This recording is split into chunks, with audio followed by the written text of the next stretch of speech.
into heavens. Okay. Tonight is unique. We're going to speak about one of the heroes of the church, which is his name is Saint Anthony the Great. Do you know the story of Saint Anthony? Anyone knows the story of Saint Anthony? You know the story of Saint Anthony? Okay. Very quickly, I'll tell you some. I'll say the story. Yep. No. We'll say the story of Saint Anthony. Saint Anthony basically he was a youth, and he was very rich. His father was very rich, and left him with a lot of farms and acres and what have you. And then when his father passed away, he went to see him, and he said, "Well, you didn't have a choice to when to die and when to start, but I have a choice to get out of this world. You didn't have a choice to get out of this world. You just died, and that's what you are. But then I have a choice. I can go out of this world of my own choice." So, with that in mind, he like I said, he was very rich. He went to the church one day, and then he heard the deacons when reading the gospel, and he said that if you want to be perfect, go and sell what you have, and come and and carry the cross and come and follow me. He did exactly what he said. This verse was exactly for you, Anthony. He went and sold everything that he had, all his possessions, his father's possession, everything, and he gave it to the poor. And then he had his sister. He took his sister to the consecrated girls. He left her there, and then he went to the mountain, and that was it. Well, that's what we're gonna see today. Okay, so that was his story. Just in a nutshell, that's what he did. He basically sold everything that he had and just went to the mountain to live there. Why? And we'll know what it is. I'll give you some words of what he was saying, because he said a lot of words, a lot of things for his children. One of the really sort of three words or three sayings that he used always to say is that to say, this is what he said, to say that God turns away from the sinful people is like saying that the sun hides, from the blind man. So if you think that God is going to turn away from any sinful person, it's like telling a blind guy that you can't see the sun. Well, the sun is out, but he's blind, he can't see it. Yes, but the sun is still out. So the Lord actually, he loves the sinful people. That's what he's saying. So he doesn't turn his way from any sinful person because of what they've done. No, he actually likes them so they can come back to him. You know what I mean? That's one saying. Another saying that he said that the fruit of the earth are not brought up to perfection immediately. It's like when you throw a seed in the floor, you don't want to come the next day, you find a tree with grapes. It doesn't work. You gotta have what? He says you gotta have time, rain, care. You have to do everything. You have to make sure that everything is perfect for that seed to grow. He said exactly the similar. It's a similar when you live your spiritual life. Your spiritual life have fruits. The fruit of this man has to have some ascetic lives in a way, some practice, some persevering, some self-control, some passion. Is exactly the same as you do the seed of the ground. So you need to have self-control on yourself. You need to have patience. You need to practice what's been taught, what's been given to you. You need to practice that. That will make the tree grow. That will make your spiritual life grow as well. Because it doesn't happen overnight. You're gonna be Christian, then tomorrow I'll be fantastic. It doesn't work that way. You have to practice all, and you have to be very patient, and you have to have a self-control on yourself as well. That's another saying. Another saying he was saying is that he said that I saw the snares of the enemy. This is the devils. He saw it by his own eyes. He saw the enemy, the snares of the enemy spread out all over around the world. And I said, groaning, he was really in agony. He said, Lord, who can get out of this through this snare? Who can come out of this snares? But then he heard a voice from heaven saying, the humble person. With humility, you can overcome the snares of the devil. And because he was very humble, the devil actually used to get scared from him. They couldn't come near him. They used to come at him with like dogs and lions to trying to scare him, but he was never scared. In the desert, yeah. And I'll tell you why he's going to the desert. It's because it's very, very funny. Not funny, but but anyway, this is just some of his saying. Now, Saint Anthony St. Anthony's story, you can learn a lot from St. Anthony's stories, okay? From his humility, from his voice, from his reading, from his understanding, you can learn a lot, okay? But he did one thing that no one in the world has ever done, okay? What did he do? Okay? He has gone out. What the Father have said is that he has become a father of a way that no one has done that before. It's like a hermit, like he was saying. He started the hermit life. He started it. He's the only one, he's the first one that actually started that way. No one else in the world actually did. No, oh yeah, he had a family. His father passed away, and no, he didn't. He was by himself like a youth. He was only a youth. So, but then he thought to get out to the mountain. So he went out to the mountain, to the cave. And there's a cave in Egypt that, you know. So he was a pioneer in that regard. He started a way that no one in the world ever did that before him. No, we'll get to that later. No, but not in the same way. Not in the same way. Yeah, not in the same. Yeah. He was a father to many people. Yes, but he fathered that way. That was his. There is no one in the world. There is no church in the world now today that does not know St. Anthony. They all know him because he started the monastic life. He started that way. Okay. In around the 350 something. Yeah. That's when he started to go out there. Now, St. Anthony, like I said, he introduced a program of life, which he calls it's an earthly angels or a heavenly human. So basically, what he did is that he lived as an angel, but he was a human. He lived a life of heaven on earth. So he became a heavenly, human and an angel on earth, basically. That's what he was saying, because he was in his cell alone, and that's what he did. Okay? Now, today, if you ask any monk, all the monks, all the nuns, they all have spiritual fathers and spiritual guidance to guide them through the whole thing, so the whole process. He didn't. He did not have anyone. He was alone, by himself. Taught by God. But he took himself out and entered, and this is what the fathers have said, that he entered a world that no one seen before. Okay? So he became a father. He became like he did not have an advisor, he did not have anyone to guide him, no friends, because a lot of people when they go to the monastery, they have friends. They might have another friend to go to the monastery with him. They might have that. He didn't. He was on himself. By himself, he took himself out and went to the desert and stayed in a cave. Actually, in Egypt, there's a monastery in Egypt called the Monastery of St. Anthony, and way up the top, you got to go up for about an hour. There's a small cell. That's where he lived for 7 years. Yep. In the desert, they might be, but yeah, they sort of,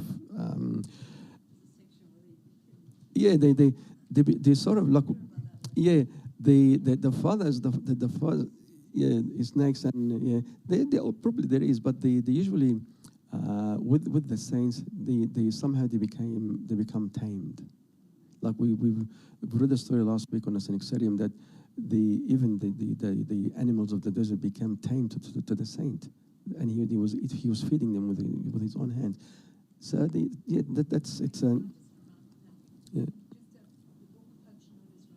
Yeah. Yes, yep.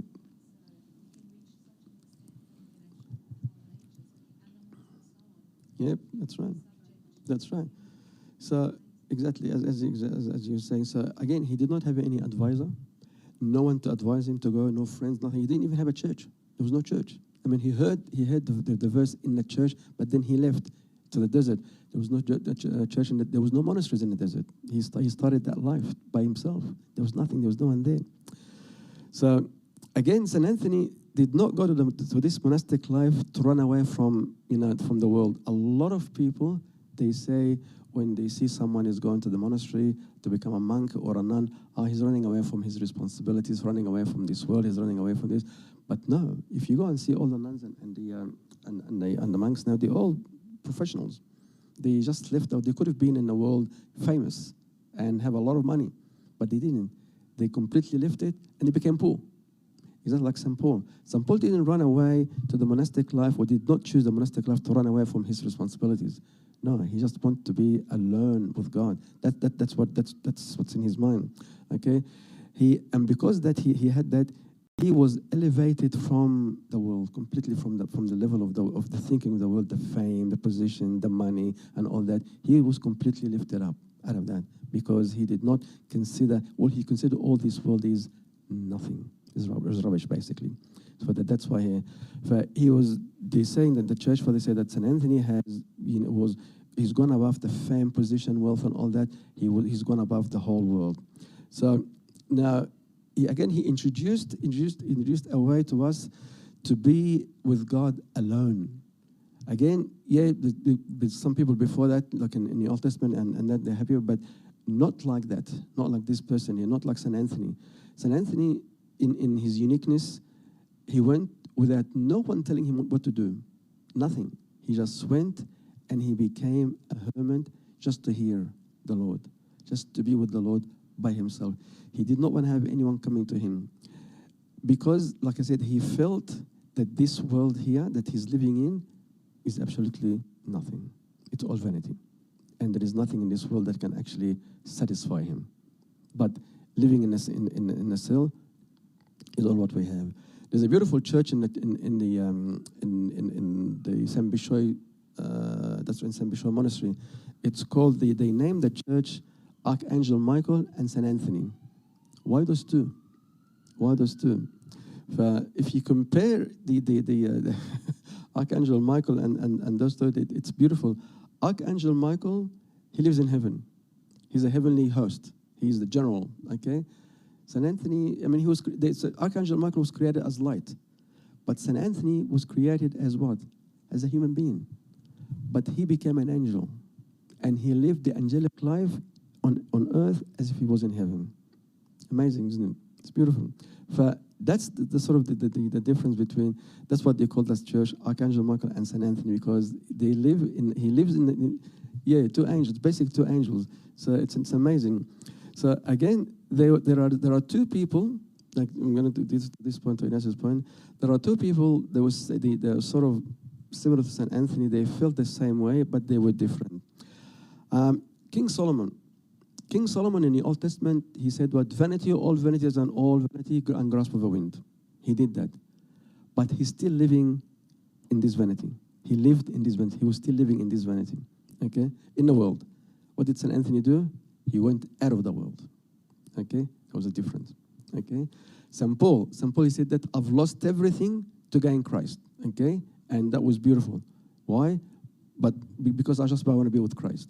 What did St. Paul? But he was still living, going and preaching everywhere. St. Anthony did.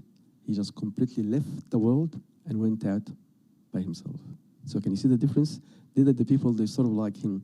So they tried to live like him, and they acknowledged the world is vanity.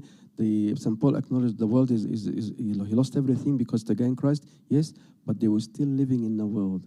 St. Anthony didn't. St. Anthony was completely outside. King Solomon, he was living as a king, and the same way. But again, St. Anthony was not a king, was not anything. He was just a simple person. He went out. They say that St. Anthony, he lived like an angel. He was like the cherubim and the seraphim in heaven, that they continuously say, holy, holy, holy, continuously, because the man lived like an angel alone in a cell. I don't know. It's very small. I mean, I've seen it on videos. I think it's 2 by 2. It's very, it's very, very small. The cell of St. Anthony. Yeah, it's very small. Very.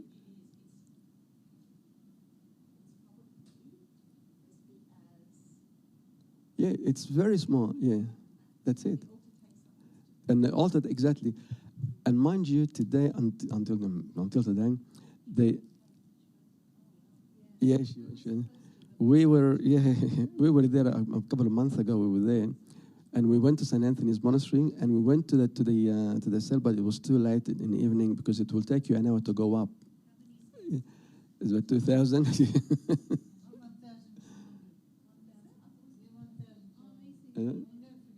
Yeah, there you go.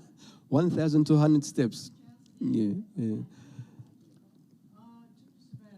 It takes you an hour, yeah. It takes an hour. But there's rest in a way. Like you can go up and then you can rest for a bit. You can go up and you can rest for a while. But there's rest is in a way, yeah. Yeah. It is. It's very. And that's right. Every night there is a mass there for every single day. So every single day, every night they have a mass there. So Archangel Michael, like I said, he lived in heaven because he lives in heaven. That's his place of living, okay? And sometimes he comes down according to the Lord when he sent him to help us. He helps all of us because he protects all the churches, Archangel Michael, okay? St. Anthony lived in the earth and he transformed the earth here into heaven. And even his children, when he had children after that, he called his children the stars of heaven. St. Anthony, not children, not married, not offsprings. No, his people, the people that followed him and they wanted to become like him. He called them the stars of heaven because there was no monasteries. They were all just mountains. So everyone would just dig a hole and they stay in the hole. If you can imagine, why would you dig a hole and stay in the hole? That's what they want. It's beyond your mind, beyond comprehension. But they lived a life that they could. Okay, let's put it this way: they could not live in the world, and it's like fish out of water. They just can't live in the world. They've looked into the world and said, "No, that's not us. That's not me." So they took themselves out completely and went to the desert. Amazing. There's mountains in Greece in a city called Kalambaka. These mountains they have the monasteries way right at the top. You see the mountains way at the top, and you can't you get to it halfway, but then you walk the rest on your feet, and then when you take a picture, because I took up to a few pictures, you see underneath the the monastery, there's holes in the mountains, and we were told that people are living in these holes. And you're looking at how did they get up? They're just living in there. There was one monastery that you actually can't get it by road. You have to get a cable car from the road to the monastery because there's no road. You can't. And they're living in there. We went to two of them, to monasteries in there. They were beautiful, absolutely beautiful. And the awe and the reverence that when you walk in is beyond comprehension. It's really, really as if you're walking into heaven. It's really amazing. And it's really beyond anyone's comprehension. Anyway, St. Anthony, he started his life actually by living in a cemetery. He lived in a tomb. And the devil, obviously, they tried to come and to frighten him by all kind of anything. And then once the devil came to him and as whatever, as a lion or whatever, and he said to them, look, listen, if God has given you an order, an authority to actually hurt me, okay. But if he doesn't, you can't hurt me. You can't come near me.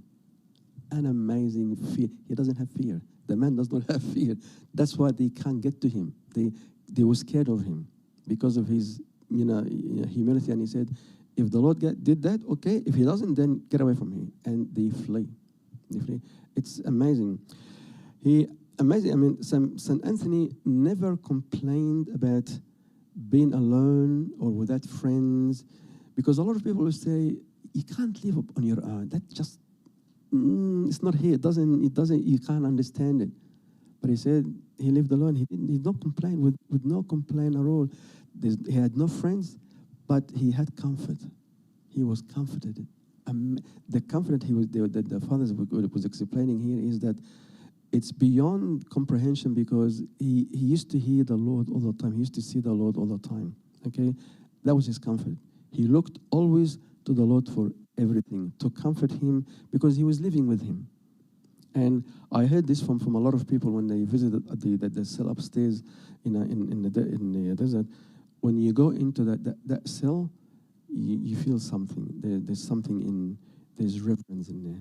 There's awe, there's this fear. Not fear as you're frightened, but because the Lord was with him in that cell 24/7. He used to talk to him all the time. There was a lot of prayer in that cell. So he never complained about anything. A lot of people today, like we say, that they can complain about no one can live alone. But St. Anthony did. He did this for 30 years. He lived in a tomb for 30 years.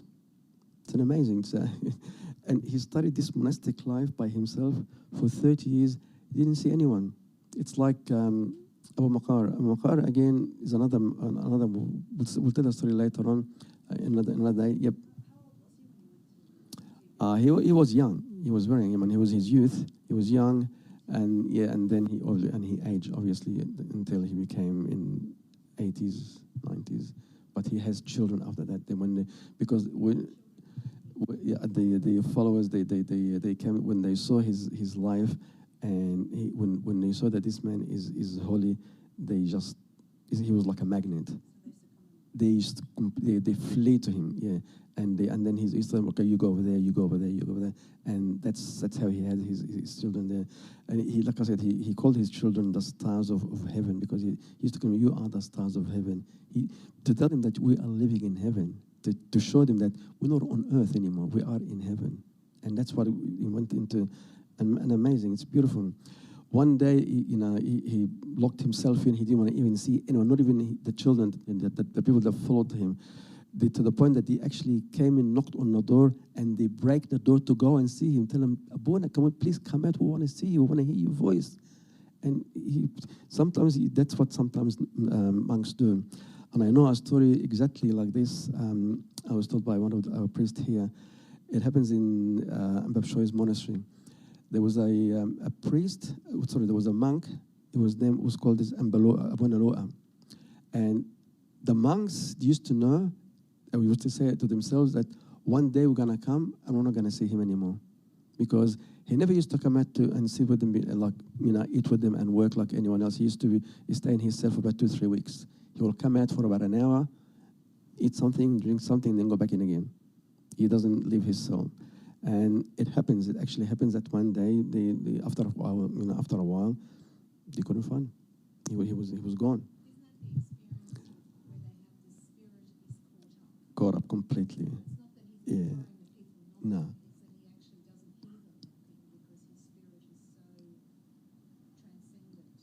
He doesn't hear the knocking.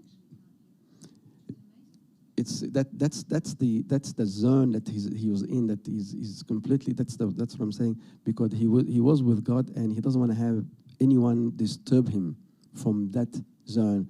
No one, if they can break the door, they can come in. Doesn't matter. But he just doesn't want to have anyone disturb him in that room. And that's why we don't just call him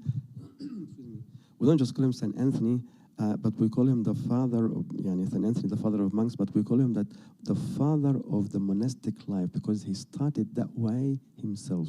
The father of the monastic life, which he did it himself and lived it.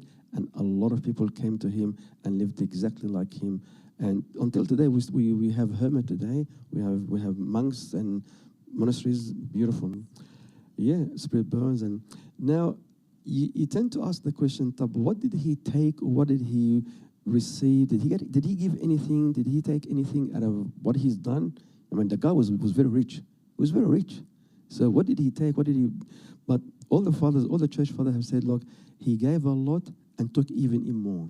So he gave of himself a lot to his children, to the wisdom, and then he took from the Lord even more wisdom to lead these people. It's like when Jesus Christ actually have said that if anyone leaves his mother and father and come after me, he will get double the portion to see the kingdom of God. And that's what he did. St. Anthony did exactly the same thing. Now the guy, he didn't just sold the 300 acres, but he just look at how many monasteries today we have in the world that knows about St. Anthony. The nuns, the monks, there are thousands and thousands of them. Now, when he goes to heaven, he will actually hear that voice, that what St. Paul is saying. These are my children, that none of them have perished. There are millions behind him. and he started by one. He himself started it. But millions came after him. Thousands and millions, monasteries all over around the world. Now, if you think that What happened if he got married? He could have got married because he was rich. He was rich. He could have got married, had what, 3, 4, 5, 6 children? Doesn't matter. But we would know nothing about him. But the man lived heaven on earth and taught that way to others. Until today, the people who goes to the monasteries, they live, we call them the heavenly angels. They live in heaven on earth. They live in heaven on earth. And that's why, yep, that's him.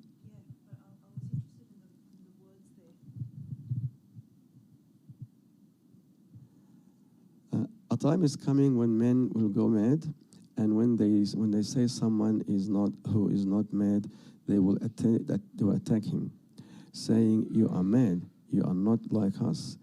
Okay, this saying is actually happening today. Yani, it means that it's one of his many saying. When people look at you, look at all of us as Christian, and they say that we are mad to do this. Why aren't you enjoying yourself outside? Okay. But we are not mad.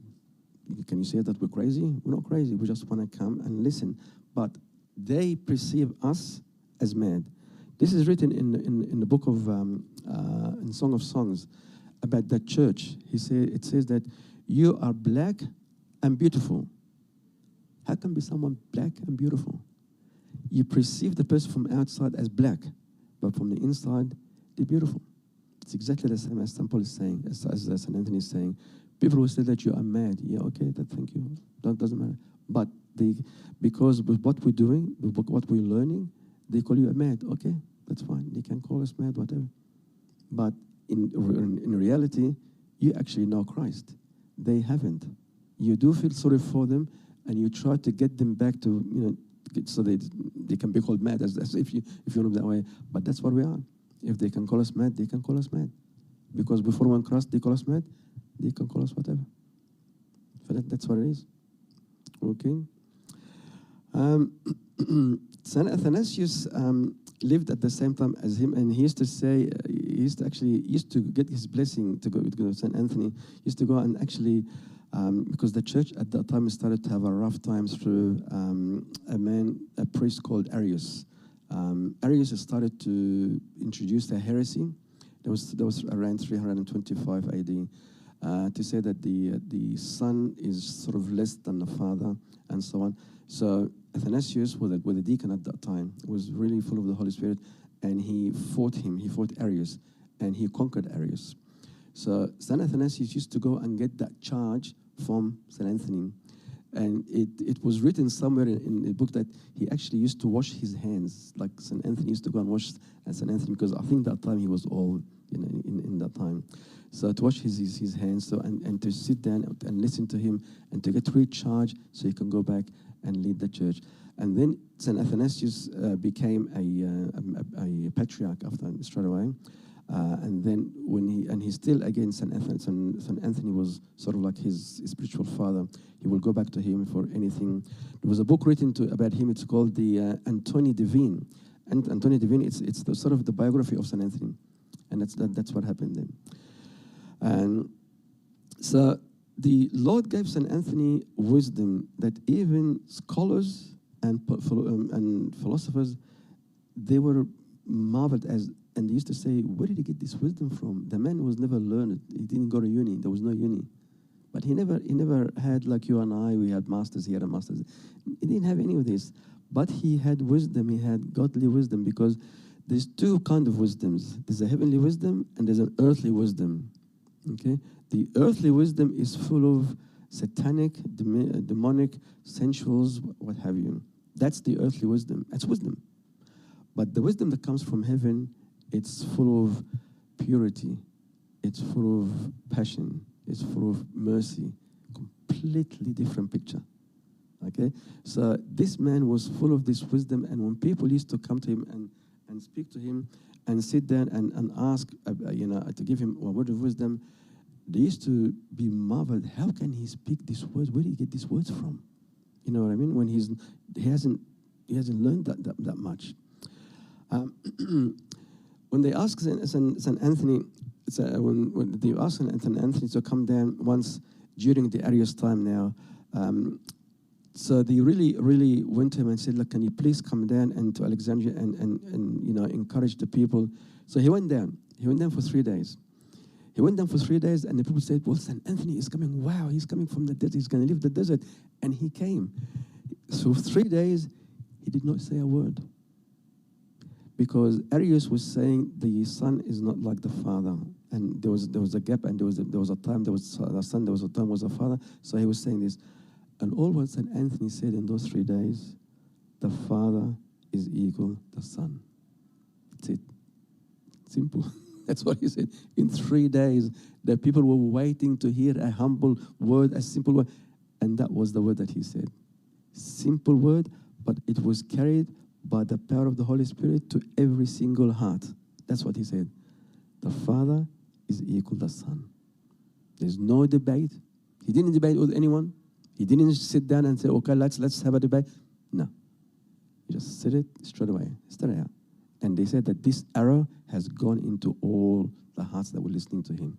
And that's St. Anthony. So, and this power obviously is not, it's from heaven.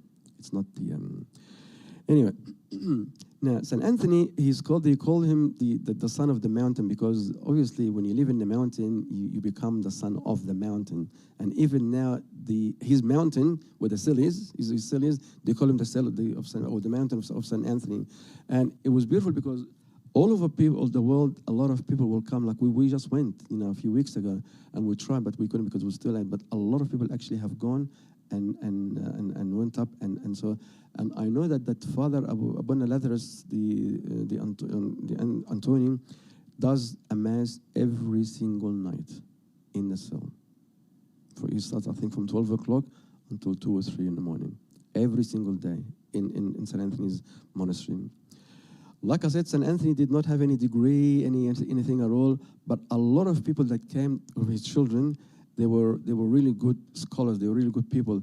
Some of them, I'll just name some of them, which is Paul the Simple was one of them. St. Macarius the Great was one of them.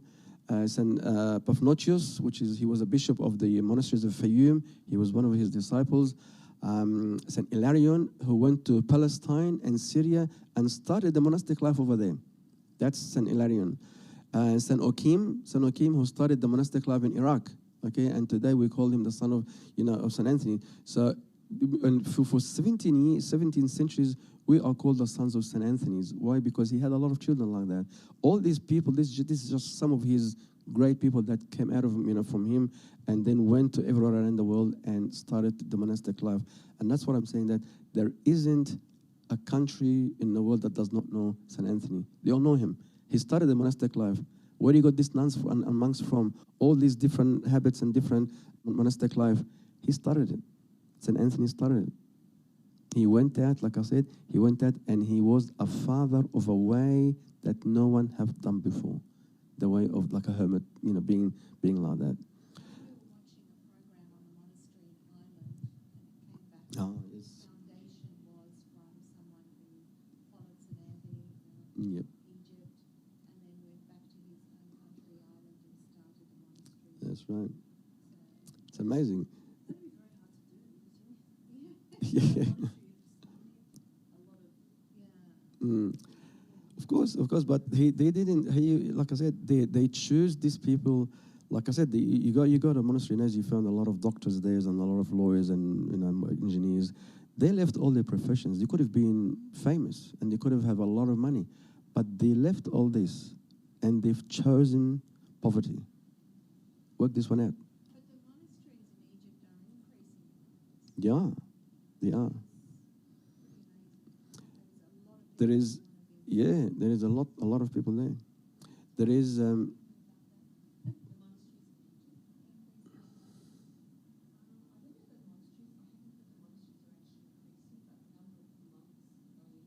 yeah, among monks, yeah. Yeah.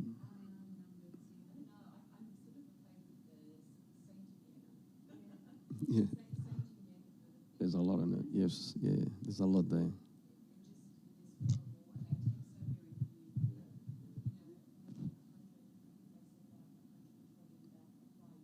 Wow.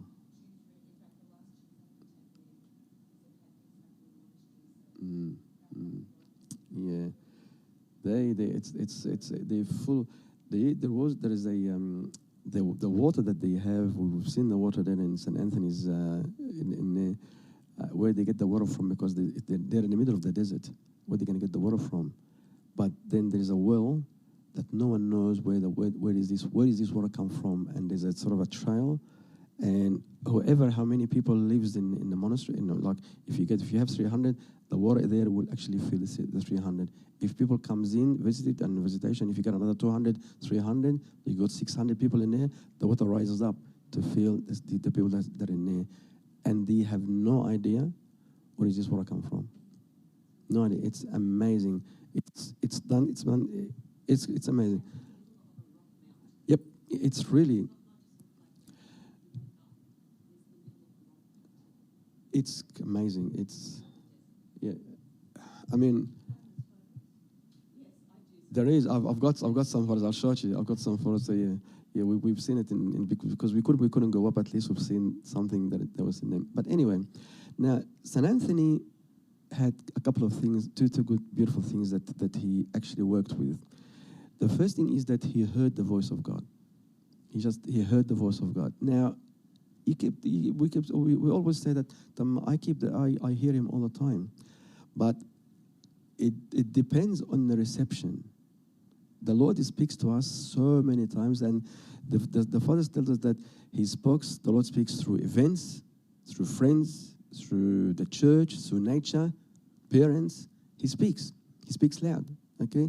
But it depends on the reception, who's actually listening, okay? C.S. Lewis once said that they asked him about why there is a lot of tsunamis and what have you, and destruction in the world, and he said that the Lord God actually, he's talking to us, but he's using a megaphone, so you can listen. People not listening, so he does something like that, so you can actually, listen. So the Lord speaks to us through anything that we want, whether it's your friends, whether it's your parents, whether it's through the church, because St. Anthony heard it from the church, whether it's through an event. You see what happened? St. Anthony went through an event. That was his first message. He went through an event, which is his father's death. And he went in there and he said, well, you don't have any choice, man. But I have the choice. I can get out of this world. And he did. So that was the message of St. Anthony. He realized that this world is absolutely nothing. And then it completed it when he heard it from the church. That he said that if you want to be complete, go and sell what you have and come and follow me. And that's it. And he said, that's done. It's finished. That was the message. So we hear a lot of messages today in the church. So you got to be tuned. You have to. When you tune, you're ready, so you can get the message, to get the thing that you want, the station that you want. Is exactly the same thing that you and I. We need to be tuned so we can actually listen. He listened once. He was in the desert and he saw a woman bathing in the river. She was going to wash herself, and he yelled at her. He said, "What are you doing here? I'm a monk." And she said to him, "Look, if you are a monk, you shouldn't be here. You should be in a desert." I said, "Okay, that's for me." He didn't say anything. Back the message. That's again a message. He heard the message. So he took this message, left what he is, went into the inner desert. That's what his ministry is now. In the middle of the desert, in the middle of the desert. So he hears, he's tuned, he's completely tuned, he's connected. He's tuned to the voice of Christ in anyone that he talks to him. He sent him that message, so he's connected. Okay? The same thing happened to the rich young man in the Bible. When he spoke, when actually the Lord said that to him, the Lord Jesus Christ said to this young rich man, because he asked him, said, "What do I do to get into heaven?" He said, "Well, go and sell what you have and come and follow me." That rich man, what happened to him? He walked away, very sad, very sad. But 300-400 years later, the same verse, St. Anthony heard it from a deacon in the church. He went and did exactly the same thing. So it depends on the reception. It depends who is, the message is there. The Lord is there. He's talking. He's speaking to you there. He's giving you the message. It just, whether you can actually listen to it or not. Once Amber West, one of our bishop, God rest his soul, he puts it in a beautiful way, and he said that the Lord once said to St. Paul, because in the Mass, during the Mass, we read the Pauline, the Catholicon, and the Acts. So the Lord said to St. Paul, he said, go and give them a message. So he went, and he said, go and give this boys and this man a message. So he went. St. Paul came, we've read the message, and then St. Paul went back to heaven, and the Lord said, what happened? Did you give him the message? And he said, no, I didn't. He said, why? He said, well, he wasn't there. He didn't come. Or he came late. Or he was playing on the phone. Or he didn't listen. I sent the message, but all the other circumstances around him didn't hear it. So the message is there. The message is there. The message from the church is there. It's been sent to us, but it depends on the reception. Okay? So that's why I thought that the solution here is that we need to train ourselves to hear God in every situation, to see Him in every situation, and to hear Him in every situation. Okay, that was the first lesson that he learned. The second thing that he learned is that the second one is the desire to leave this world. He left the world completely. He said, "Nah, this is not for me," and he left the world. And he taught a lot of his children to do the same thing, and they did it. The Lord Jesus Christ have said that in his last word when he was praying. He said, "Lord," when he's asking the Father, he said, "Father, I ask you not to take them from the world, but to leave them in the world, but to keep them from the evil one." Okay? So the Lord is actually asking for his disciples to be kept here, but to be kept away from the evil one. St. Anthony did the same thing. He was praying for his children, but he kept himself completely pure, away from... He fought. The fight came into him, Israel, but he flocked it away. Why? Because he was connected. He had that connection there. So again, it depends on the reception that you can actually see. The last but not least is that the commandment of God. He took the commandment of God is like it's his Bible. This is what the Church Father have says. The Bible is a school of love. The Holy Bible that we have is a school of love. The teacher is Christ. Okay? When we discover the depth of the commandment, of his commandment, we will enter a world that St. Anthony did. Because St. Anthony lived in heaven. How did he live in heaven? He read the commandment, he read the Bible. He lived the Bible. So how did he go into the Bible? He read it every day.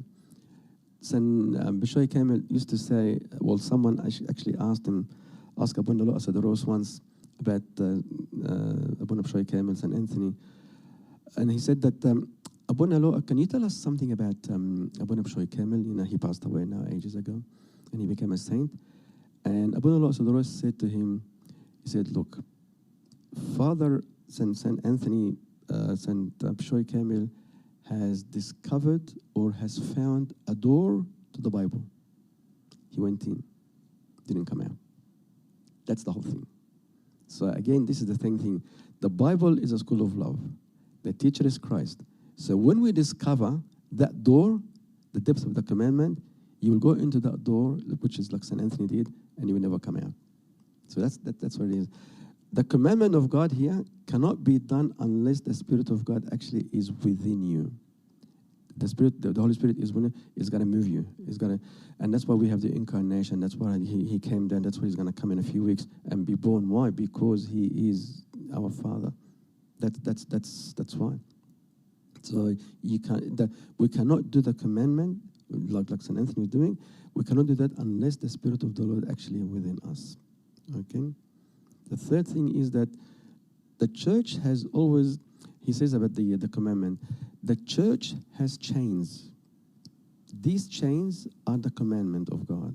And without these chains, which is the love of the Father to all of us, because he does not want us to leave him or to leave this world, and which is full of famine and it's full of death. So without that love, without these chains that it's in the church, okay, we will enter a world of famine and death. So basically, without the commandments, you will be chained elsewhere. You will have famine, you will have death, you have corruption, you will have everything. St. Anthony did that. He realizes all this. He realizes that the world is vanity, is rubbish. He stuck to the commandment of God, and he realized that I'd rather be chained to the commandment of God so I can live in heaven, and that's what he did. He lived on earth as he was in 11. And that's why they said that he saw all this and he stayed with the Lord. And look what we have today. We have a monastic life that started by one person. One person. Amazing. Amazing, isn't it? This is St. Anthony. This is St. Anthony. And glory be to God forever and ever. Amen. Have any questions? Any comments? Any comments at all? Gee, you ever understood something?